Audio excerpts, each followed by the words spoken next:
Hello everyone, I'm Patrick Moser and I'm the Associate Director of University Housing, and welcome to my presentation of on-campus living at Western Oregon University.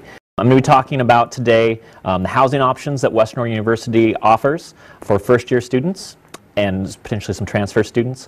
Also talk about campus dining, because when you live on campus at Western Oregon University, you also eat in our dining hall. Talk about some of the accommodations that our residence halls offer, some of the ways you can get involved when you live on campus, and then also talk about our application process. I've been here at Western for 17 years and have worked in housing, and before that I was a student at Western. Obviously Western's a great place, and is the reason, because it's such a wonderful place, is the reason why I've stayed here for so long and love working with the students, and hope that you'll be one of the students and join us here in Monmouth. So let's go ahead and get started and talk about on-campus living. First thing that is important to note, that when you come to Western Oregon University as a first-year student, we do have a first-year live-in requirement. So what that means is all students who enroll at WOU within 1 year of their high school graduation are required to live on campus. Now, there are several reasons we have that requirement, and all of them are very beneficial reasons, because what we found, actually national research has shown that there are differences between residence hall students and students who commute to their school their first year. And what they found is that students who live on campus are able to carry a higher class load. They get more involved with activities because they have access to those activities. They oftentimes statistically maintain a higher GPA. They graduate at a higher frequency, and they are shown to have greater satisfaction with their undergraduate experience. So for all those reasons and more, we really do think it's important and valuable for students to live on campus their first year as they're transitioning to their college life. Now, with that, we do also have some exceptions, or some exceptions to the first-year living requirement, and there's 3 of them. So students who are living at home with their parents, and they must be living at home with their parents within a commutable distance of Western Oregon University. And what we define that as is a 30-mile radius. Students who are married or in a registered domestic partnership are not required to live on campus their first year. And then students with dependents, so students who have children or someone they're taking care of, are not required to live on campus their first year. Now, if that is something that if you fall into that category, you do have to petition with our office, and we have a petition process. You can go online, get one of those petitions, and send that into our office to be reviewed by our director. So assuming that you're coming and you're going to be living on campus, we do have 4 options for students who are first-year students as far as residence halls go. And then a couple of these options also house upperclassmen students or transfer students, and I'll kind of point that out in case there are any transfer students who are watching today. The residence hall options that we have are for first-year students are Heritage Hall, Landers Hall, Barnum Hall, and Ackerman Hall. And actually Ackerman, we'll talk about that even more in a little bit, but Ackerman also houses upperclassmen students as well. And then Barnum Hall has the capability of housing upperclassmen students, but the layout is exactly the same as our upperclassmen housing in Butler. So we'll go through these 4 different housing options to give you a little bit more information about them. Landers has smaller communities compared to some of our other first-year living communities. There's just 18 people per floor. There's shared bathrooms down the hall for those 18 folks, and movable furniture. The floors are separated by single gender, so in that community of 18 people, they'll be all females or all males. But the community is also defined in a larger sense, where the resident assistant who serves that community also has another floor, and that floor that you could be a part of a community with could be a male or a female floor, but on that particular floor it would be all males and females. Hopefully that makes sense. There is more floor space in each of the rooms compared to our Heritage Hall, so there's a little bit more square footage in the Landers option, and a lot of our students find that as an attractive feature along with the smaller community sizes. Next, we have Heritage Hall, another traditional residence hall. Just so you know, Landers does house about 300 first-year students. Heritage has the capability of housing about 400 first-year students. There's larger communities. There's 30 to 34 people per floor. There's 2 shared bathrooms. there's movable furniture, and then there's single gender and co-ed communities. So a majority of our communities in Heritage actually house both males and females, but that's per room. So in one room there'd be 2 males, in another room there could be 2 females, and they could actually be next door to each other. And so we don't house students in a single room that are male and female, but by room type. Hopefully that makes sense as well. But because there are 2 bathrooms in this facility, one bathroom in our co-ed communities is designated as male and the other one is designated as female. Another housing option that we have for first-year students is Barnum Hall. And Barnum Hall is more of a suite-style rooms. They have their own private bathroom, so that's something that some students are very interested in. The rooms are accessed from the outside, so there's no internal corridor like in Heritage and Landers. It tends to be a quieter study environment, and 2 to 3 people can live in these rooms. So if you have a situation where you know more than one person and you want to be their roommate, Barnum might be a nice option because actually 3 people can live in those rooms. And as you can see on the floor plan there on the PowerPoint, there's kind of that study space in the front, or in the entry area, and then the bedroom is in the back and it has its own private bathroom. And then our final option, and like I said, Barnum Hall is the type of housing that upperclassmen students could live in Butler as well. Our final hall is Ackerman Hall, and this is actually our newest residence hall that opened in 2010, and it's a live-learn residence hall. One of the unique things about Ackerman Hall is it's a LEED Platinum building, which it means that it was built to the highest standard of sustainable building. And it was actually the first LEED Platinum residence hall of its size in the nation. So in little old Monmouth, Oregon, we had a very exciting project that our students benefit from every day by living in this really very nice building. There's 33 people who live on each floor. They're co-ed communities. All of our communities in Ackerman have both males and females living in that community. There's a mix in class standings, so first-year students and upperclassmen students live in the same community. And this year, the mix is about 50% upperclassmen students and 50% first-year students. There's 3 room sizes, so there's a double, a deluxe double, and then a single room. We actually have 90 singles that are in Ackerman Hall. And then there's 2 shared bathrooms and then 2 private bathrooms, which are gender-inclusive bathrooms that are in each community. A little bit more information about Ackerman Hall because it's so unique, and to give you some more information about the live-learn aspect of it, is there's additional programming or themes that happen in this community. So in this hall, communities have a clear and educational objective and mission, and students with this shared passion or interest live together in the same residential community. And I'll tell you about what those communities are in just a minute. Staff, curricular, and co-curricular programming and resources are dedicated to that theme, which is unique from other buildings. And then each community has a faculty or staff mentor that works with those communities on that theme of the community. And so our themes that we're offering next year, I'm going to pull up that next slide, is for 14-15 is we have greenhouse communities. We actually have about 3 of those. And that community really focuses on sustainable living and ways to treat the environment well.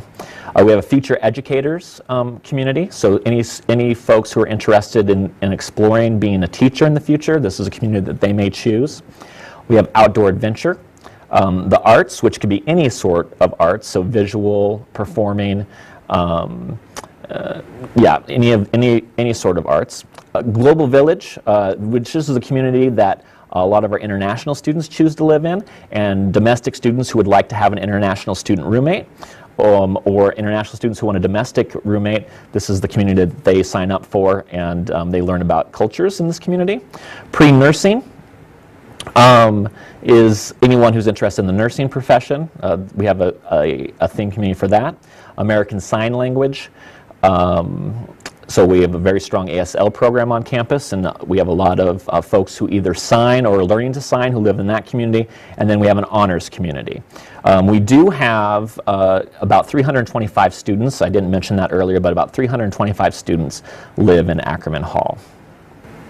All right, so campus dining. Like I mentioned before, if you live on campus in one of our residence halls, you'll also be eating on campus because you're required to have a meal plan. And so with campus dining, there's lots of different options, and I'll talk to you a little bit.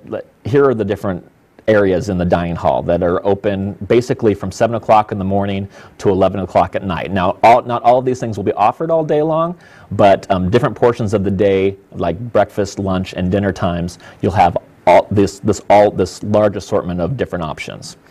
Now, just to give you a little bit more idea about the meal plan and how it works, is that it has we have 5 different meal plans that are called a la carte. So basically what you're doing is you're paying for each of your items individually. So some campuses have an all-you-care-to-eat. We don't have that because we want to provide our students more options, and so we have an a la carte system. So whatever specific item you want for your meal, you pay for that specific item.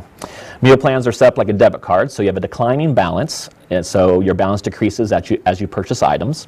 Balances do carry over from term to term, but not at the end of the year. So you either spend all your money or you lose it at the end of the year, unless you're staying on campus a second year and moving into one of our upperclassmen halls, and then you can maintain that money. Meal Plan 3, if you are looking at what meal plan is the most common, it's Meal Plan 3, so that's a good place to start. And as the term goes on, if you run out of money, if Meal Plan 3 wasn't enough for you, you can change that meal plan prior to the beginning of the next term. Likewise, if you find that meal plan number 3 is too much, you could change to a lower plan the next term as well. All right, a little bit about our application process.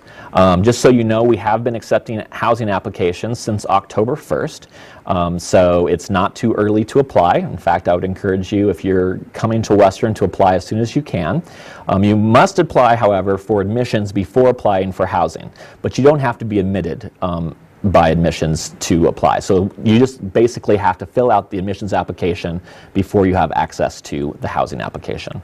We do suggest that you apply early. Like I said, we've already accepted applications. You can apply online, or you can fill out a paper application, and either one that you do choose or to fill out, make sure you fill out that roommate questionnaire, because we use that information to pair up folks that might have some similar interests in living together. You can note a roommate preference if you have one, and just make sure that the other person also notes you. Both of you want each other as roommates, and as long as you do that early enough, we are pretty much able to accommodate that in almost all cases. Then submit your application either by clicking the send button on the online application or sending the paper application to our office, and know that there is a $40 non-refundable application fee, and we'll need to have that fee before that application can be processed. All right, so as far as some additional amenities that you get when you live on campus, we have what's called a residential service center. And in this center, we have an information desk. The service center is open from 8 o'clock to 11 p.m., 8 a.m. to 11 p.m. on most days. And in that service center, there's mail services. That's also where students get their packages. So if there's any families watching and your student comes to Western, make sure that you send them care packages. I did that for you students, so hopefully that's helpful. There's also cable television in every room. We have laundry facilities that actually are free laundry because the laundry fees are actually included in your room and board. So actually at the machines, you don't have to use any quarters or any card or anything. So you just go up to the machine and you're able to use it as long as that machine is open. So that's really nice. Our students enjoy that. And we also have wireless internet access in all of our rooms as well. Okay, a little bit about our policies. We do have, anytime that you live on campus, no matter where you go, whether it's Western or somewhere else, they'll have community standards. And we like to share a few of our community standards just so that you understand what those might be if you choose to come to Western. First of all, the use of alcohol and other drugs are prohibited in the residence halls, regardless of your age. So even if you are of the legal age to consume alcohol, you can't consume it on campus. And drugs, of course, no one would be of the legal age to consume drugs. We have a noise policy, and with that comes our 24-hour courtesy hours. So basically what that means is at any point, everyone has the right to study or sleep without interruption, and if someone else's noise is interrupting that opportunity for them, they have the right to go and talk to those students, and those students are requested to follow those guidelines. Also, we are smoking and tobacco free, so the use of tobacco or smokeless tobacco are prohibited in the residence halls. And then we have a dog there, but the dog has to go away because we don't actually allow pets on campus, except for aquarium fish. And how we define aquarium fish, and believe it or not, we've had to define aquarium fish, is anything that has gills and scales would be considered an aquarium fish. We have several other policies, and I would encourage you, if you choose to come to Western, to make sure you go online and take a look at those policies, look at our contract. It's always a good idea to know what kind of community standards that you will be asked to live under, regardless of where you go, and hopefully that's Western. There's lots of ways to get involved while living on campus, and actually that's probably one of the main advantages of living on campus your first year is all the different opportunities that you have. I've listed some of them right here. We have residence hall governments. There's also residence hall association positions. The Residence Hall Association Executive Board is kind of the parent organization to the residence hall governments, and so there is a first year liaison position on that board that students who are first-year students can apply for during the summer, and they interview folks to fill that position. We also have hall host positions. These are students who show their show our residence hall rooms to tour groups throughout the year as there are tours on campus, and hopefully you'll be able to come on campus at some point and take one of those tours, and you'll see the hall hosts and get to meet them. But we have 5 hall host positions, and that's something that you can apply for, and they do interviews over the summer as well. The Housing and Dining Advisory Committee, one thing that's really neat about housing and dining is it's very student focused, and so we want to get the input from the students that actually live on campus, and so we have a committee where students can voice their opinions so that we can make on-campus living better throughout the year, but also for years in the future. The Residential Conduct Board is a unique opportunity in that students, it's a peer conduct board that hears judicial cases in the residence halls, and they're able to help educate students about community standards, and so that those violations aren't repeated in the future. Also, lots of on-campus employment opportunities in the residence halls. In fact, Valset's is the largest, that's our dining hall, is the largest employer on campus, so lots of opportunities to get jobs there. Clubs and organizations are not run through our office, but we have a lot of our students that live on campus who are involved with those, and lots more.